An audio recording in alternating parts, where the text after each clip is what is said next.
Ini yang saya unggah semalam kurang lebih sekitar jam 11. Ini untuk LK11 saya, identifikasi masalah pembelajaran peserta didik di SMK. Eh, saya langsung ke ini jenis permasalahan mungkin untuk capaian kompetensinya di sambil kalau dulu itu yang di siklus satu saya di K3 Pak. K3 LH itu karena di situ di K3 LH-nya ke penerapan pemakaian alat tidak ada mungkin kita untuk prakteknya.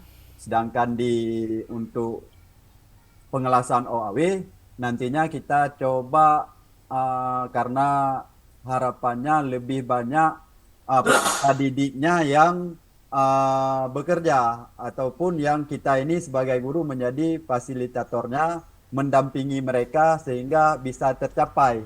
Jadi saya ambil di sini mungkin ya kalau dikatakan ganti materi ini Pak. Mohon koreksinya nanti. Untuk ini saya di jenis masalah yang diidentifikasi, ini ada sebagian besar siswa kelas 2 tidak mencapai batas kelulusan pada mata pelajaran dasar-dasar pengelasan OAW. Ini ada sebagian peserta didik tidak memahami peralatan OAW. Ini ada uh, 1, 2, 3, 4. 4 Pak yang ini untuk diidentifikasi masalahnya. Nanti kita uh, mungkin penjabaran ke explore-nya kita ambil salah satunya, sedangkan di analisis identifikasi masalah mata pelajaran ini sejak diterapkan kurikulum mereka hanya 40% siswa yang mendapatkan nilai batas atas batas kelulusannya. Nilai-nilai yang tercapaiannya rendah, siswa cenderung pasif dalam menggunakan pengelasan OAW. Dan untuk sebagian peserta didik tidak memahami peralatannya, jadi di identifikasi masalahnya, analisisnya, penggunaan alat tidak sesuai dengan fungsinya, tidak memahami langkah-langkah kerja. Di sebagian peserta didik tidak mengetahui bahan las dan bahan pengisi OAB. Ini kurangnya memahami ilmu dasar-dasar logam, penggunaan bahan las beserta fungsinya. Dan yang ke poin yang kedua, ini kita ada proses aktivitasnya. Di aktivitas di masalah yang ini mungkin siswanya uh, pasif ketika diskusi kelompok. Peserta didik tidak mau menanyakan kesulitannya yang dialami, mungkin nggak mau mengungkapkan apa yang dia alaminya, sehingga mata pelajaran tersebut mereka tidak mengikutinya. Jadi kurangnya kemampuan siswa dalam memahami tujuan pembelajaran yang akan dicapai. Mungkin dia pemahaman awalnya kita nggak kita kasih tahu ini Anda harus capai tujuan pelajaran ini yaitu ke ini titik poinnya. Jadi kita harus mulai dari pengelasan OAW ini dari pengenalan alat, fungsinya, beserta penerapannya, bahan pengisinya pada saat praktek langsung kita arahkan pertama kita kasih tahu dan mereka bisa lebih banyak mungkin kita kasih LKPD ataupun lembar tugasnya sehingga mereka bisa membangkitkan motivasinya belajar sendiri sedangkan kita untuk mendampinginya Pak. Jadi untuk analisisnya pada tujuan pembelajaran tertulis melalui diskusi kelompok siswa mampu mengidentifikasi penyebab ketidaktepatan penggunaan las OAW beserta fungsinya dan dalam kegiatan pembelajaran sebagian besar siswa pasif menyampaikan pendapatnya dan pembicaraannya didominasi siswa tertentu. Dan yang poin terakhir ada karakter budaya. Karakter budaya ini mungkin pada saat mereka mau praktek ataupun bekerja nantinya uh, sering mengabaikan APD. Ini kembali lagi ke pelajaran saya yang kemarin di materi LK siklus 1 saya yang di penggunaan APD-nya K3LH. Dan ini ada siswa punya kebiasaan tidak menggunakan alat pelindung diri secara lengkap dan benar, dan ada kurangnya kedisiplinan dalam melaksanakan peraturan di dalam workshop ketika praktek. Jadi tidak mematuhi SOP penggunaan workshopnya. Jadi tata tertibnya mungkin mereka nggak menggunakan kita hari ini praktek, sedangkan baju prakteknya aja nggak mau dipakainya siswa tersebut. Makanya inilah kurangnya disiplin mereka Sedangkan di analisis masalahnya tidak mematuhi K3 sehingga terjadinya kecelakaan kerja, keselamatan kerja tidak terjamin, bahan kerjanya rusak, bengkelnya tidak bersih, rapi dan terawat, tidak membersihkan alat setelah penggunaannya. Beberapa siswa tidak mematuhi peraturan di dalam workshop pada saat praktek.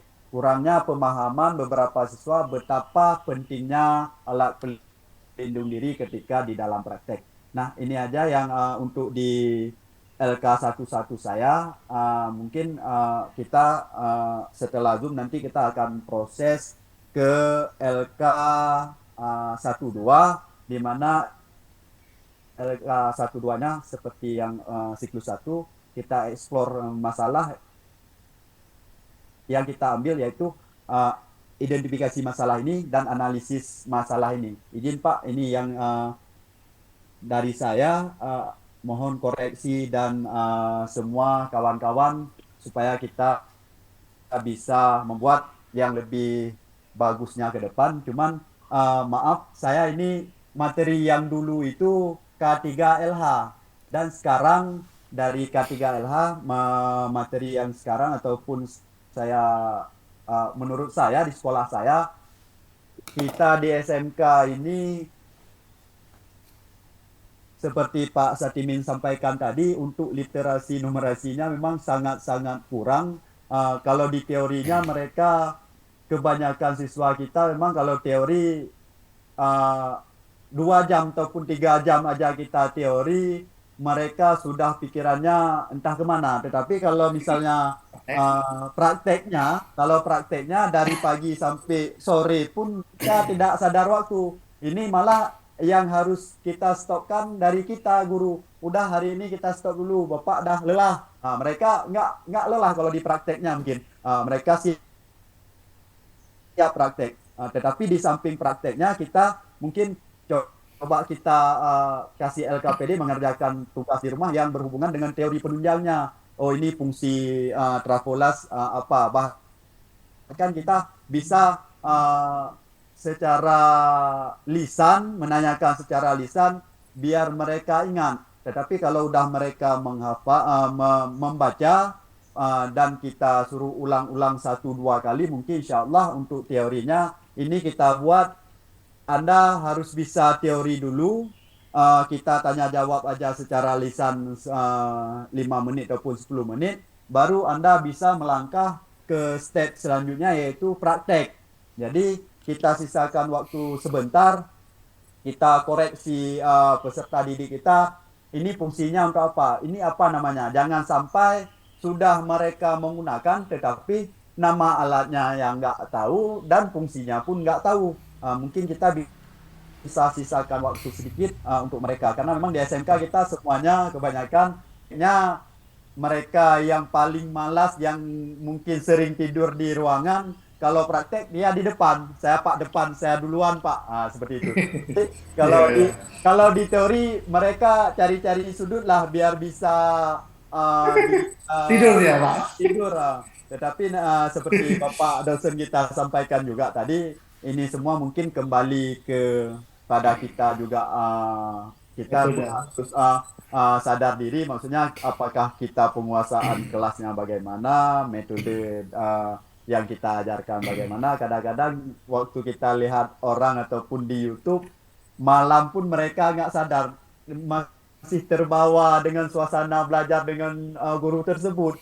Kita pun maunya seperti itu karena kita di SMK Pak, maaf Pak, seperti saya memang agak kasar, anak-anak pun mungkin agak sedikit oh ini ngeri ini nggak boleh seperti ini karena kita di SMK esak, maksudnya pasti kalau memang putus tangan ya putus, nggak ada lagi oh stop dulu, nggak bisa putus mesin itu, nggak bisa kita berhentikan dengan kata-kata, harus dengan perbuatan gitu Pak. Maaf Pak, itu aja yang dari saya, mohon koreksi kawan-kawan semua dan Bapak dosen masukannya, arahannya, bimbingannya Pak, semoga bisa lebih baik ke depannya ataupun yang harus saya perbaiki Pak. Izin Pak, makasih Pak.